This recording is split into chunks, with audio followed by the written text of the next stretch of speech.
76वां गणतंत्र दिवस के अवसर पे आज झंडा तोलन किया गया है। क्या कहिएगा? पहले तो मैं आप सभी पत्रकार बंधुओं का धन्यवाद कहूँगा जिन्होंने यहाँ के इससे जो है मेरी खुशी में मैं यहाँ की परेड में अपने भाग लिया। और मैं अपने देशवासियों को, अपने बिहियाँ वासियों को, पूरे जो हमारे बिहियाँ नगर पंचायत के हमारे जो भी हमारे बड़े सबको मेरी तरफ से जो है गणतंत्र दिवस की हार्दिक शुभकामनाएं हैं। और मैं कहता हूँ कि देश का ये सबसे बड़ा महापर्व है। इसी पर्व के लिए ना कोई जाति होती ना बंधु, सब लोग करते हैं, हिंदू हो मुस्लिम हो, सब इस पर्व को मनाते हैं, महापर्व कहते हैं। तो मेरा आग्रह है कि जैसे मैंने क्रांति लेता हूँ, मैं मैंने हर साल मैं कभी ना कभी कुछ प्रण करता हूँ।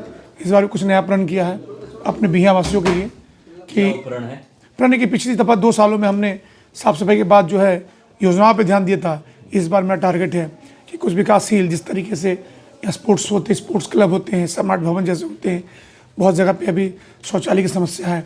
और कुछ जैसे कि मेडिकल, जो हमारे बिहार में नगर पंचायत अंदर अभी तक कोई भी मेडिकल चिकित्सा नहीं है सरकारी, हमसे बाहर है।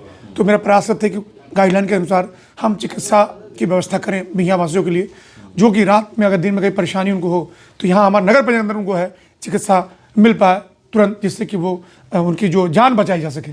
तो मेरे लिए इस बार का रेगुलेशन है कि मैं इस साल ये क्रांति चाहता हूँ कि अपने नगर पंचायत अंदर एक चिकित्सालय, जो जैसे प्राथमिक स्वास्थ्य केंद्र हमारे शहर से बाहर है, नगर के अंदर जो है ये किसी भी हाल में होना चाहिए, जिससे कि हमारे आम जनता जो यहाँ से तुरंत घबरा जा रही है, जिनको प्राथमिक उपचार नहीं मिल पा रहा है, जिस कारण कितनी मौतें होती हैं, उसका जो है मैंने सब प्रण किया है कि मैं हर हाल में वो इस साल उनके सामने लाऊंगा। अभी कार्यकाल का 2 साल कंप्लीट भी हो चुका है और 2 साल के बाद इस साल का क्या प्लानिंग है? मतलब इसके अलावा और कुछ प्लानिंग क्या है? प्रयास, जिस तरीके से मैंने 2 वर्षों में काम किया है, मैं बता सकता हूँ कि ये 5 वर्ष भी बहुत कम है, 10 साल भी कम है किसी भी शहर का विकास करने, किसी शहर को आगे बढ़ाने के लिए। लेकिन अगर आपके प्रयास, आपकी मेहनत हो तो बहुत बड़ा ये मंजिल नहीं है कि आप पूरा नहीं कर सकते हैं।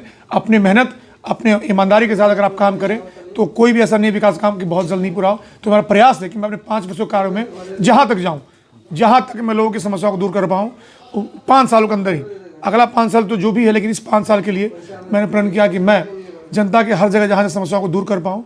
और मैं नहीं कहता हूँ पूरी तरह से 100% मैं परफेक्ट हूँ, लेकिन जितनी भी प्रयास है, कोशिश जारी रहेगी और ज़रूर होगा। आप एक सवाल बोले कि 5 साल ही नहीं 10 साल भी कम है विकास करने के लिए, मगर जब चुनाव होता है तो लोग वादे करते हैं ना कि हम 5 साल में ये काम कर देंगे, फिर अगले बार चुनाव में जाएंगे तो हमें ये नहीं कहना पड़ेगा कि हम विकास नहीं कर पाएंगे। बिल्कुल। तो मेरा तो पहले भी मेरा यही था, मेरा आज भी यही है कि मैंने अपने पुराने किए हुए कार्यों का मैं वर्णन करता हूँ। आगे मैं क्या करूँगा वो तो परिस्थितियाँ उसके लिए अनुकूल होनी चाहिए। मैं आगे की बात नहीं करता, लेकिन जितने मैंने क्या कहा कि मैं जीतने के बाद मैंने सारे काम किए। मेरा कोई पहले का ये नहीं था, मैंने किसी भी तरह का वादा नहीं किया था चुनाव से पहले कि मैं करूँगा। लेकिन जब मैं यहाँ आया हूँ, जीतने के बाद मुझे अपनी पावर का पता चला, मुझे अपनी चीज़ें पता चली कि मेरा कहाँ प्रॉपर्टी कौन सी है, नगर पंचायत कौन सा है, बिहार सरकार कौन सी है, कहाँ क्या योजना। अब बताएं कि मैं भले ही बहुत मैंने पढ़ाई की है, लेकिन नगर पंचायत की इस कुर्सी के लिए कोई पढ़ाई नहीं की है। इस कुर्सी पर आने के बाद ही मैंने पढ़ा है जो चीज़ें कैसे करनी है, क्या करना है। पहले मैं एक छोटा परिवार चलाता था, उसके बाद मैंने पूरे नगर पंचायत इतना बड़ा परिवार को चलाना, ये बड़ा टफ जॉब है। और इस जॉब को सीखने के लिए मेरा 25 साल जो है मेरा एक्सपीरियंस, मेरा जो अनुभव कम है। तो वो ये कह सकते हैं कि अनुभव के कारण, जितनी भी मेरा अनुभव के हिसाब से मैंने कहा, मैं अगले 5 साल अगर मैं जीतता हूँ तो मैं अपने पुराने जो छूटे हुए कार्यों को पूरा करने का करूँगा, प्रयास करूँगा कि वो कार्य पूरा हो। और आगे जितनी मैंने बता दिया कि मैं आगे क्रांति लाऊंगा, ऐसे मेरा ये रेवोल्यूशन है। साथ में हमारे माननीय जो हमारे ईओ साहब, जो हमारे एग्जीक्यूटिव, जिनका एक हम लोग 2 अंग होते हैं इस पार्ट के, नगर पंचायत के, एक हमारे एग्जीक्यूटिव, एक मैं। तो अगर सहयोग मिलता है, जैसे इनका सहयोग मिल रहा है मुझे, जिस कारण आज आप देख रहे हैं जितने भी नगर में, अभी आपने देखा टावर रोड की स्थिति देखिए कितनी दयनीय थी। आप खुद पत्रकार हैं, आप आए थे, आपने देखा था। वो हमारे माननीय ईओ आए साहब, हम आए, मिल के हमने एक प्रयास किया।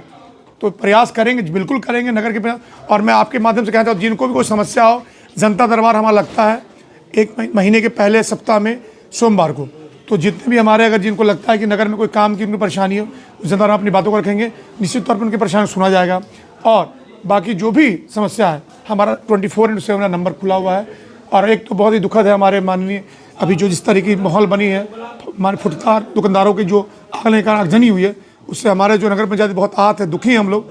लेकिन ये प्रोटोकॉल की बात है, नियम है हमारे यहाँ, तो झंडोत्तोलन जरूर होता है, हर हाल में होता है। तो मेरा एक आग्रह है हमारे माननीय डीएम साहब से, हमारे प्रशासनिक अधिकारियों से कि ऐसे फुटपाथ दुकानदारों के लिए जो है उनकी मुआवजे की मांग मैं करता हूं कि उनको जितना ज़्यादा मुआवजा मिले, जिससे वो लोग उस दुख से बाहर आए। और मैं पूरा दुख तो नहीं क्यों किसी का खत्म कर सकता, लेकिन उनकी जो समस्याएं कुछ हद तक सॉल्व हो जाए। गणतंत्र दिवस के अवसर पर सभी नगरवासियों को और हमारे सभी जनप्रतिनिधियों, कार्यालय के सभी कर्मियों एवं पदाधिकारी, क्षेत्र के सभी गणमान्य लोगों, पत्रकारों और सभी अतिथियों का हम नगर पंचायत बिहियां में स्वागत करते हैं और हार्दिक शुभकामनाएं और अभिनंदन पेश करते हैं। आज का जो दिन है वो हिंदुस्तान की तारीख़ में एक बहुत ही अहम दिन है, जबकि गणतंत्र हमारे यहाँ लागू हुआ, रिपब्लिक जो है वो लागू हुआ और इससे एक नए भारत की स्थापना पड़ी। और इस दिवस को हम लोग बहुत ही हर्षोल्लास और फ़ख्र के साथ मनाते हैं और हमें इसके लिए बहुत ही गर्व होना चाहिए। धन्यवाद।